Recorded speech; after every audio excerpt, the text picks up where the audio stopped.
चुलबुल नगर के गांव में सुंदरी चिड़िया बहुत घमंडी और अमीर जमींदारिन थी।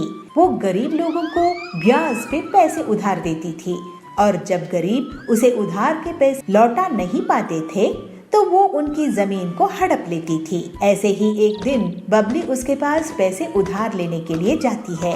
सुंदरी सेठानी, आप मुझे 1 लाख उधार दोगी क्या? मैं आपको अगले साल वापस कर दूंगी। मुझे कैसे पता कि तुम मुझे पैसे वापस कर दोगी? तुम कौन हो? मैं तो तुम्हें नहीं जानती हूँ। मैं यही इसी जंगल में रहती हूँ। सेठानी जी, गरीब किसान हूँ, छोटी सी जमीन है मेरी। अच्छा, तो तुम मुझे अपनी जमीन गिरवी रख दो, मैं तुम्हें पैसे उधार दे दूंगी। वैसे कितनी बड़ी जमीन है तुम्हारी? मेरी 10 एकड़ की जमीन है, आप गिरवी रख लो।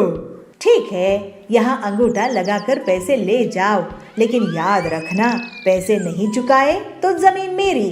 फिर बबली उन पैसों से खाद और दवाइयाँ लाती है और खेत में दिन रात बहुत मेहनत करके फसल उगाती है। इस बार उसकी अच्छी फसल हुई थी। ऐसे ही एक दिन सुंदरी उसके खेत के पास से निकल रही थी। तभी उसकी नजर बबली के खेत में जाती है। अरे वो टिल्लू, कहाँ घूम रहा है? ये बता कि ये खेत किसका है जिसमें इतनी बढ़िया फसल उगी है? सेठानी जी, ये खेत बबली का है। उसी बबली का जिसने मुझसे पैसे उधार लिए हैं? अरे वाह, इसका मतलब ये जमीन और ये फसल और इसका मुनाफा मेरा हुआ। फिर सुंदरी बबली से मिलती है। क्यों बबली, इस बार तो तुम्हारी फसल बहुत अच्छी हुई है, लगता है बहुत मेहनत करी हो। जी सुंदरी जी, मैं फसल बेचकर आपका उधार लौटा दूंगी। उसके बाद घर में बेटी भी है, उसकी शादी भी करनी है। ठीक है, ब्याज मिलाकर 3 लाख दे देना। क्या? लेकिन मैंने तो बस 1 लाख ही उधार लिए थे सेठानी जी। हाँ, तो ब्याज चढ़ा के और 2 लाख हो गए हैं। तुम अनपढ़ गंवार लोग कुछ नहीं समझते। ये तो अन्याय है सुंदरी जी। फालतू की बात मत कर, नहीं तो मैं तुझे घर में भी नहीं रहने दूंगी। मैं आपके पैसे नहीं चुका पाऊंगी। नहीं, आप मेरी जमीन ही रख लो।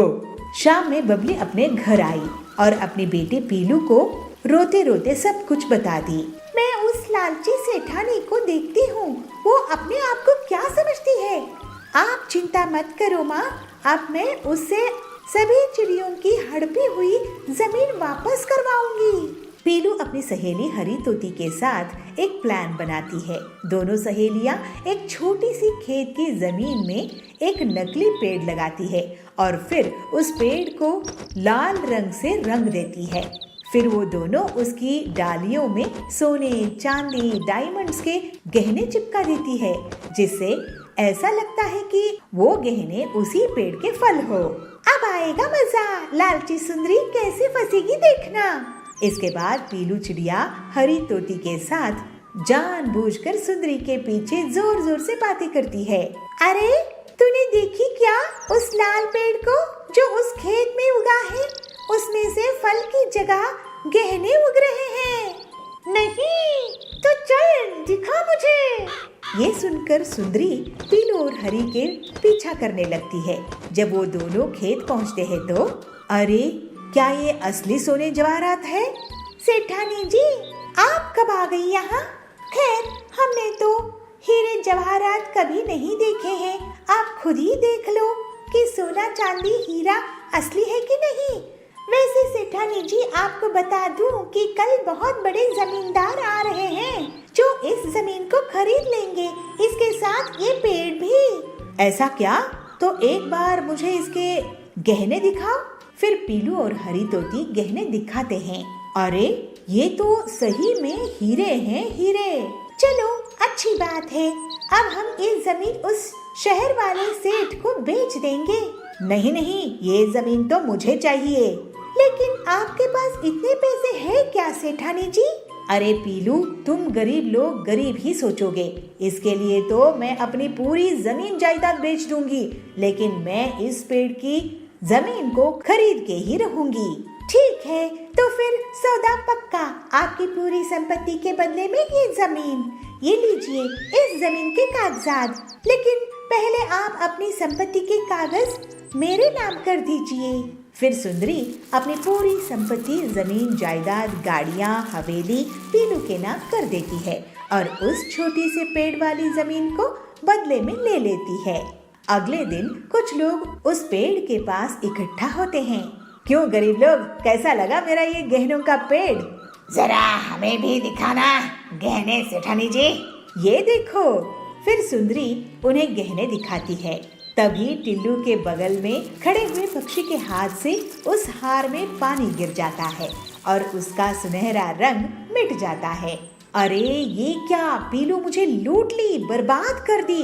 ये तो नकली लोहे की चेन है जिस पर सोने का नकली रंग लगा हुआ था। इस तरह से सुंदरी को उसकी धोखाधड़ी की सजा मिल जाती है और पीलू की मदद से बबली और बाकी जंगल के पक्षियों को उनकी लूटी हुई जमीन वापस मिल जाती है। फिर सब खुशी खुशी रहने लगते हैं। भोजपुर गांव के जंगल में पीलू चिड़िया एक साधु के पास जाती है। साधु महाराज जी, मुझे कोई तरीका बताइए जिससे मैं लोगों के मन की बात जान सकूं। लोगों की मन की बात जानना बहुत कठिन होता है बेटी, लेकिन तुम्हें मैं एक सैनिटाइजर देता हूँ। तुम इससे जिस पर भी छिड़काओगी वो सच बोल पड़ेगा। अभी टीचर्स डे आने वाला है, मैं इससे बच्चों के मन की बात जान सकूंगी और उन्हें एक बेहतर स्टूडेंट बना दूंगी। ठीक है बेटी। अगले दिन फिर पीलू स्कूल जाती है और क्लासरूम में आती है। बंटी, तुमने होमवर्क क्यों नहीं किया है? ओ ना मैडम जी, टीचर्स डे की तैयारी कर रहा था तो टाइम कैसे निकला पता ही नहीं चला। पीलू उस पर साधु का दिया हुआ सैनिटाइजर छिड़का देती है और वो सच बोलने लगता है। मैडम जी, मैं सो रहा था, मोबाइल में गेम खेल रहा था, होमवर्क करने का मन नहीं था और टीचर्स डे कब है मुझे पता ही नहीं। अब बोले ना असली बात। बंटी को पनिशमेंट मिलती है। कालू ये सब देखकर सोचता है, मैं ये सैनिटाइजर चुरा लूंगा। कालू पीलू के बैग से चुपचाप सैनिटाइजर चुरा लेता है। फिर वो मजे लेने लगता है। वाह भाई साहब, आपके बेटे को तो बहुत अच्छी नौकरी लगी है। कालू उस पर सैनिटाइजर छिड़का देता है। मेरा बेटा आपके बेटे से ज्यादा टैलेंटेड है। आपका बेटा रिश्वत देकर नौकरी में लगा है। अरे क्या बकवास कर रही हो? और कालू हंसता है। शाम में कालू पीलू और उसके पति जाबाज के घर के पास जाते हैं। क्यों जाबाज जी, आज भी आप घर लेट आए हो? कहाँ थे? वह एक दोस्त से मिलने अस्पताल गया था। कालू उस पर सैनिटाइजर छिड़का देता है। अरे मैं कोई अस्पताल नहीं गया था। तुम टीचर हो ना, तो तुम्हारी डांट से डर लगता है तो थोड़ा झूठ बोल दिया। मैं तो बार में गया था। हाँ, अभी मजाक चकाती हूँ तुमको। जाबाज की झाड़ू से पिटाई हो जाती है। ये देखकर कालू बहुत ही खुश होता है। तभी पीलू उससे सैनिटाइजर छीन लेती है और कालू को डांट लगती है। कालू, ये तुम स्टूडेंट्स के भले के लिए था, तुम्हारी मस्ती के लिए नहीं। अब तुम टीचर्स डे में 5 ऐसे लिख कर लाओगे। अगर कोई बहाना बनाए तो याद रखना, मेरे पास ये सच उगलने वाला सैनिटाइजर है। जी जी मैडम। ये सुनकर कालू वहाँ से भाग गया। अरे पीलू, ये साधु का दिया सैनिटाइजर इतना असरदार है, ये तुम इससे कड़क की मदद क्यों नहीं करती? सुना है वो एक बहुत बड़े चोर को पकड़कर लाया है, लेकिन वो पैसा कहाँ छुपाया है ये नहीं बता रहा है। मेरा भाई इंस्पेक्टर कड़क की भी मैं इसी सैनिटाइजर से मदद करती हूँ। फिर पीलू कड़क के पास पुलिस स्टेशन जाती है। कड़क भाई, ये सैनिटाइजर लो और इस चोर पर छिड़का दो। पीलू के कहने पर कड़क वैसा ही करता है और चोर पूरा सच उगल देता है। फिर सभी बच्चे पीलू को टीचर्स डे पर बहुत सम्मान देते हैं। कालू उस पर 5 ऐसे पूरी ईमानदारी से लिख कर लाता है और सरकार भी पीलू को टीचर्स डे के दिन चोर से पैसा निकलवाने के लिए इनाम देती है। इस तरह से पीलू एक अच्छी टीचर होकर सभी स्टूडेंट्स का जीवन सुधारने में कामयाब होती है। लेकिन उसकी एक आदत खराब थी। कि वह खाना खराब करता था। इसको देख के चिंतित ससुर सिंदूर को खाने की अहमियत के बारे में सिखाने की ठान ली। घर आने पर सिंदूर अपने ससुर के सामने हाथ जोड़कर क्षमा मांगते हुए आंख में पानी भर लेता है। साधुपुर नाम के गांव में सिंदूर नाम का एक लड़का रहता था। वह देखने में बहुत सुंदर था, लेकिन उसकी एक आदत खराब थी कि वह खाना खराब करता था। वह ज्यादा खाना लेकर खाना फेंक देता था। कुछ समय बाद उसकी शादी हो गई। वह घर जमाई बन गया। उसके ससुर ने उसको तिजोरी की चाबी और बाकी सभी जिम्मेदारी सौंप दी और बोले, मैं अभी तक अच्छे से कारोबार चलाता आया हूँ। अब तुम्हें इन सब को कारोबार की जिम्मेदारी को निभाते हुए कारोबार चलाना है। सिंदूर ने अपनी ससुर की बातों को कबूल किया। सिंदूर इसके बाद अपने पत्नी को बार बार कभी खाना, कभी चाय और कभी नाश्ता करवाते सताते रहता था। अब उसकी ससुर को इसके बारे में पता चला तो वह सिंदूर को बोले, तुम्हें दिन भर में जो चाहिए एक बार में क्यों नहीं बोल देते? तो सिंदूर उदासी से कहता है, मैं तो एक साथ बोलता हूँ, लेकिन वो कम पड़ जाता है। सिंदूर के ससुर ने इसके बाद पकाया हुआ खाना कहाँ जाता है इसकी पता लगाने के लिए रसोई में थोड़ी नजर रखनी शुरू कर दी। कुछ दिन रसोई में देखने पर उनको पता चला कि सिंदूर की मांग के अनुसार ज्यादा खाना बनता और वह पूरा न खाने की वजह से बहुत सारा खाना फ्रिज में पड़ा रहता था। इसको देख के चिंतित ससुर सिंदूर को खाने की अहमियत के बारे में सिखाने की ठान ली। एक दिन उन्होंने सिंदूर को बुलाकर कहा, हमारे पहले वाले नौकर के बच्चे की तबीयत ठीक नहीं है, मुझे वहाँ जाना है, क्या तुम भी चलोगे? सिंदूर भी अपने ससुर के साथ जाने के लिए तैयार हो गया। अपने नौकर की बस्ती में जाकर सिंदूर के ससुर ने कहा, मैं अभी रास्ता पूछ कर आता हूँ। इसके बाद सिंदूर वहीं खड़ा रहा। सिंदूर ने एक घर के अंदर झांक कर देखा तो एक छोटा बच्चा भूख के कारण रो रहा था। उसकी माँ ने अपने अनाज के सारे डिब्बे बर्तन देखे, लेकिन वो खाली थे। यह देखकर सिंदूर को रोना आ गया। कुछ देर बाद उसके ससुर आए और उसको अपने नौकर के घर लेकर गए। नौकर के घर जाने पर उसका लड़का बीमार लेटा हुआ था। जब सिंदूर के ससुर ने बीमारी का कारण पूछा तो नौकर ने कहा, ये घर से बचा हुआ भोजन लेकर खाया था, लेकिन उसको नहीं पता था कि वह खाना खराब था। उसको खा के बेटे की तबीयत खराब हो गई है। यह कहकर वह रोने लगा। कुछ देर के बाद सिंदूर और उसके ससुर अपने घर आ गए। घर आने पर सिंदूर अपने ससुर के सामने हाथ जोड़कर क्षमा मांगते हुए आंख में पानी भर लेता है। जब उसकी ससुर ने कारण पूछा तो सिंदूर कहता है, मैं खाने को कितना बर्बाद करता था और किसी को खाने के लिए 2 वक्त की रोटी भी नहीं है। अब के बाद मैं खाने को कभी बर्बाद नहीं करूँगा। सिंदूर को खाने की कीमत महसूस होने पर उसके ससुर खुश हो जाते हैं और सिंदूर ससुर से कहता है, हमें अन्न को कभी भी बर्बाद नहीं करना चाहिए।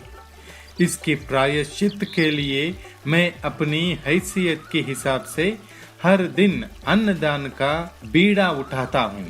कहते हुए प्रसन्नता से अपने घर के पास के मंदिर जाके अन्नदान पे जुट जाता है। आचार्य जयसूर्या अपने पर्यटन के दौरान गांव-गांव जाके वहां की लोगों को अपनी प्रवचन से अच्छी बातें सिखाते थे। आचार्य की मधुर वाणी और सत्य विचार से वहां के लोग बहुत प्रभावित होते थे। आचार्य के विचारों को अपने जीवन में लागू करके बहुत सारे लोग सद्गुणी बन गए थे। एक दिन पंढरपुर में आचार्य का प्रवचन चालू था। सज्जनों, अगर हम किसी का बुरा चाहते हैं तो हमारा भी बुरा होगा। अगर हमारे विचार अच्छे रहेंगे तो हमारे साथ भी अच्छा ही होगा। कितना सीधा साधा है यह विचार। आचार्य की प्रवचन चालू था तो तभी वहाँ पे एक आदमी आके पहुँच जाता है और आचार्य की पैर पे साष्टांग नमस्कार करते हुए यह कहता है, आचार्य जी मुझे बचा लीजिए, मैं तो आपकी शरण में आ गया हूँ। अरे मैं कौन होता हूँ तुम्हें बचाने वाला? हम सब की रक्षा तो परमेश्वर करता है। आचार्य जी आप ऐसा मत कहिए, हमने देखा है आपकी वाणी से बहुत सारे लोग अपनी जिंदगी संवार चुके हैं, सब आपकी नाम की जपमाला जपते हैं। अच्छा बंधु, आपका समस्या क्या है बताओ। मैं एक डकायत हूँ। तभी सभा में बैठे सारे लोग एक दूसरे के कानों में खुसर पुसर करने शुरू कर देते हैं। अरे मैंने तो सोचा ही नहीं था कि ये डाकू है। अरे मैं सोच रहा था मेरी अंगूठी कहाँ गई, इसी ने चुराया होगा। अरे ये डकायत अगर हमारे गांव में आ गया तो किसी की खैर नहीं। लोगों की खुसर पुसर सुनते ही वह डकायत बोलता है, अरे मैंने जिंदगी बहुत देख ली है आचार्य जी, मुझे कुछ अच्छा नहीं लग रहा है। मैंने लोगों को लूट कर जमाया हुआ धन मुझे रात को नींद नहीं करने दे रहा है। अरे तुम्हारे कर्मों का तुम्हें पश्चाताप है तो तुम्हारी समस्या क्या है? आचार्य जी मैं ये सब छोड़ के सीधी साधी जिंदगी जीना चाहता हूँ, इसीलिए आपकी शरण में आया हूँ, मुझे मार्गदर्शन कीजिए। आचार्य डकायत की दुविधा समझते हैं और उसे कहते हैं, अरे वो तो बहुत ही आसान है, आज से अपना कुकर्म छोड़ दो और ये मन में ठान लो और उसी के पथ पे चल पड़ो। धन्योस्मि आचार्य जी, जो आपने कहा मैं उसी पथ पे चलूंगा। आचार्य जी अपने प्रवचन उस गांव में खत्म करके दूसरे गांव तीसरे गांव ऐसे ही पर्यटन करते रहे। तो एक दिन वही डकायत फिर से आचार्य जी से मिलता है। आचार्य आपने जो कहा था उस रास्ते पे चलने की मैंने बहुत कोशिश की, मगर क्या करे मेरे हाथों को चोरी करने की आदत हो गई है, छूट ही नहीं रही है। आचार्य कोई दूसरा उपाय बता दीजिए ताकि मैं भी अच्छा इंसान बन के जिंदगी बिता सकूं। आचार्य हंसते हुए कहते हैं, अच्छा ये बात है, तुम आदत से मजबूर हो तो ठीक है, तुम हर दिन अपने ही काम करते रहना, मगर तुम जो भी काम करोगे उसे मेरे प्रवचन में आके बताते रहना, तब तुम्हें कोई पाप नहीं लगेगा। आचार्य की बात को सुन के डकायत को अच्छा लगा तो कहता है, अरे ये तो आसान है, मैं चोरी भी करूंगा मगर पाप भी मुझे नहीं लगेगा। आज से ही मैं जो भी चोरी करूंगा आपके प्रवचन में आके सबको बता दूंगा। ऐसे कह के डकायत वहाँ से निकल जाता है और कितने ही दिन बीत गए मगर डकायत वापस नहीं आता है आचार्य के पास। तभी अचानक एक दिन आचार्य के शिष्य को उसकी याद आती है और शिष्य कहते हैं, गुरुजी कितने दिन हो गए लेकिन वो डकायत तो आज तक आपके पास वापस आया ही नहीं, तो इसका मतलब आपका बताया हुए बातों से उसके ऊपर कोई भी प्रभाव नहीं हुआ क्या? ऐसा नहीं है मेरा शिष्य, उस पर प्रभाव हुआ है तभी उसी ने वापस नहीं आया। मेरा कहना है उसने चोरी करना छोड़ दिया होगा, इसीलिए उसने यहाँ नहीं आया है, वरना वो कभी का आ जाता। मगर गुरुजी ये कैसे हो सकता है? उस डकायत को अपने चोरी करना छोड़ने की लालच थी। चोरी करना बहुत ही आसान है शिष्य, लेकिन उसे सबके सामने ऐलान करना, अपने आप को उससे प्रायश्चित करना बहुत ही कठिन होता है और यह बात उसे समझ में आ गया है और अच्छे काम करने की बातें मेरे पास आके बताने की वजह भी नहीं है और इसीलिए मुझे तो विश्वास है वो डाकू सुधर गया होगा। ऐसे कह के आचार्य अपने शिष्य को विवरण देते हैं और एक दिन आचार्य की प्रवचन चल रही थी तो उसी गांव में रहने वाला वह डकायत आचार्य को मिलने आया और आचार्य से कह रहा है, आचार्य आपकी वाणी ने मेरे जीवन की पथ ही बदल दी, मैं अब जिंदगी से बहुत खुश हूँ। उस दिन से आज तक मैंने एक भी चोरी नहीं की, भले ही मैं कुछ दिन भूखा था मगर आज मैं कष्ट से अपनी जिंदगी को संवार रहा हूँ। कहते हैं ना श्रम का फल मीठा होता है, तो मुझे भी यह श्रम बहुत आनंद दे रहा है। आपकी आशीर्वाद मुझ पर सदा ऐसे ही बने रहे आचार्य। ऐसे कह के साष्टांग नमस्कार करता है। यह बातें सुनकर आचार्य की मन भी बहुत प्रसन्न हुआ और वह डकायत को कहते हैं, अब तुम्हें कोई प्रायश्चित की जरूरत नहीं है, अब तो तुम सदाचारी बन गए हो, तुम सदा सुखी रहो। ऐसे कहते हुए आचार्य अपने प्रवचन के लिए अगले गांव निकल पड़ते हैं। रामपुर नाम के गांव में दो भाई बहन अपने मम्मी पापा के साथ रहते थे। चिंटू और पिंकी को स्कूल जाना बिल्कुल भी पसंद नहीं था, इसलिए वो बहाने बनाकर स्कूल जाने से बचा करते थे। पिंकी, मेरा होमवर्क नहीं हुआ है और कल मुझे स्कूल भी नहीं जाना, बताना क्या करें। चिंटू, होमवर्क तो मैंने भी नहीं किया। ऐसा करते हैं, तबीयत खराब होने का बहाना बना लेते हैं। ऐसा करेंगे तो मम्मी हमें स्कूल नहीं भेजेगी। दोनों आज रात ही तय कर लेते हैं कि कल वो तबीयत खराब होने का बहाना बनाएंगे। अगले दिन उनकी मम्मी के पास आती है। अरे बच्चों, स्कूल नहीं जाना क्या? चलो उठो और जल्दी से तैयार हो जाओ। नहीं मम्मी, मैं स्कूल नहीं जा पाऊंगी, मेरे पेट में बहुत तेज दर्द है। तुम चिंटू, तुम तो जाओ। मम्मी, मेरे पेट में भी दर्द है। ऐसा क्या खा लिया तुम लोगों ने जो इतना दर्द हो रहा है? तुम बहाना तो नहीं बना रहे? सच सच बताओ। नहीं मम्मी, सच बोल रहे हैं। तभी चिंटू के पापा अंदर आते हैं। सोनो, अरे भाग्यवान, जब उनकी तबीयत सही नहीं है तो रहने दो ना, क्यों जिद कर रही हो? बच्चों, लो तुम ये दवाई खा लो, तुम्हारे पेट दर्द को आराम मिलेगा। बच्चे सोने की दी हुई वो पेट दर्द की दवाई खा लेते हैं, पर कुछ घंटों बाद दोनों को तेज दर्द होने लगता है। चिंटू,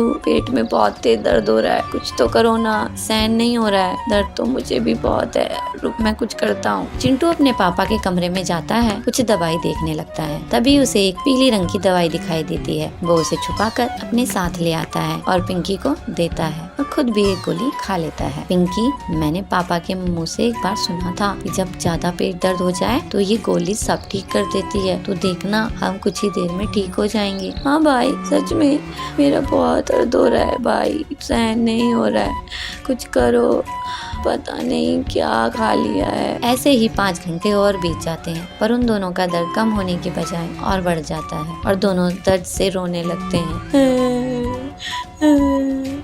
भाई, बहुत दर्द हो रहा है। पिंकी, उस दवाई से कुछ भी नहीं हुआ, उल्टा दर्द और बढ़ गए हैं। मुझे भी नहीं पता भाई, आप कुछ करो ना, मेरे बहुत दर्द हो रहा है। पिंकी, मुझे ऐसा लगता है कि कहीं हमने दवाई खाकर गलती तो नहीं कर दी। तभी उनकी माँ उनके सामने आती है। गलती तो करी है तुमने, चलो अब सच सच बताओ, क्या छिपा रहे हो तुम दोनों? नहीं तो मुझे और तरीके भी आते हैं पता करने के, तुम अपनी माँ को सब सच सच बता दो। दोनों अपनी माँ को सब सच सच बता देते हैं। बच्चों, बिना दर्द के दवाई खाओगे तो यही होगा ना, झूठ बोलने की सजा है तुम्हारी। अब बताओ, आगे से कभी झूठ बोलोगे? नहीं मम्मी, नहीं, कभी नहीं। इस झूठ के कारण हम दोनों परेशान हो गए हैं। हम आपसे वादा करते हैं आपसे फिर कभी झूठ नहीं बोलेंगे, पर प्लीज ये दर्द सही करवा दो ना, बहुत दर्द हो रहा है। ठीक है, मैं भी डॉक्टर को बुलाती हूँ, वो तुम्हें दवाई देंगे जिसे खाकर तुम ठीक हो जाओगे। रुको, अभी डॉक्टर को फोन करती हूँ। चुनमुन डॉक्टर को बुलाती है। डॉक्टर उन दोनों को देखकर उन्हें कुछ दवाई देते हैं, जिसे खाकर वो दोनों एकदम ठीक हो जाते हैं। पर आज उन्हें ये सीख भी मिल जाती है कि झूठ बोलने से क्या क्या हो सकता है, और वो आगे से कभी ना झूठ बोलने की कसम खाते हैं।